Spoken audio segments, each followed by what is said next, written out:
কোরআনের যতগুলা সূরা আছে সব সূরার নাম সূরার মধ্যে আছে।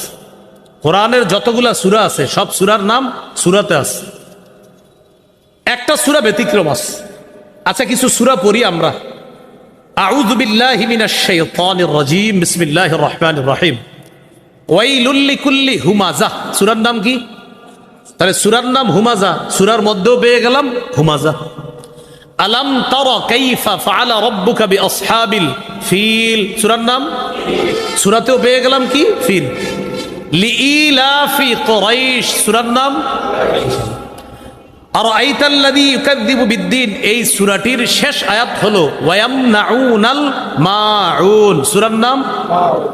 ইন্না আ'তাইনাকাল কাউসার, সূরার নাম। সূরাতেও কি আছে? কাউসার। এরপরে দেখেন কুল ইয়া আইয়ুহাল কাফিরুন, সূরার নাম কি? বলেন, সূরার মধ্যে কাফিরুন আছে না নাই? আচ্ছা। ইযা জাআ নাসরুল্লাহ, সূরার নাম কি? নাসর। সূরার মধ্যে নাসর আছে না নাই? তাব্বাত ইয়াদা আবি লাহাব, সূরার নাম। সূরার মধ্যে লাহাব আছে কিনা?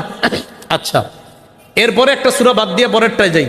কুল আউযু বিরাব্বিল ফালাক, সূরার নাম কি? ফালাক। ফালাক শব্দটা সূরার মধ্যে আছে কিনা? কুল আউযু বিরাব্বিন নাস, সূরার নাম কি? নাস আসেনি সূরার মধ্যে। একটা সূরা বাদ রাখছি, কি নাম বলেন তো? আচ্ছা, সূরার নাম কি? এবার আমি সূরাটা বলি, দেখি ইখলাস শব্দটা বের করি আমরা, দেখি। কুল হুয়াল্লাহু আহাদ, পাইলাম না। আল্লাহুস সামাদ, পাইলাম না। লাম ইয়ালিদ ওয়া লাম ইউলাদ ওয়া লাম ইয়াকুল লাহু কুফুয়ান আহাদ, কোথায়? নাম তো ইখলাস, সূরার মধ্যে কি না ইখলাস? আল্লাহ আমাদেরকে শিখাইতে চায় ইখলাস দেখানো যায় না, তাই সূরার নাম রাখছি ইখলাস। এটা যেহেতু দেখানোর জিনিস না, তাই সূরার মধ্যে এটা না দেখায়া তোমাদেরকে শিক্ষা দিলাম ইখলাস দেখানো যায় না, এটা এখানে রাখতে হয়, এটা শুধু আল্লাহ দেখে, এটা অন্যকে দেখানো যায় না।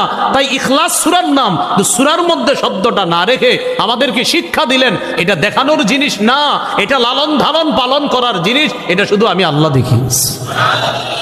মনে থাকবে নি? তাহলে সব সূরার নাম সূরাতে আছে।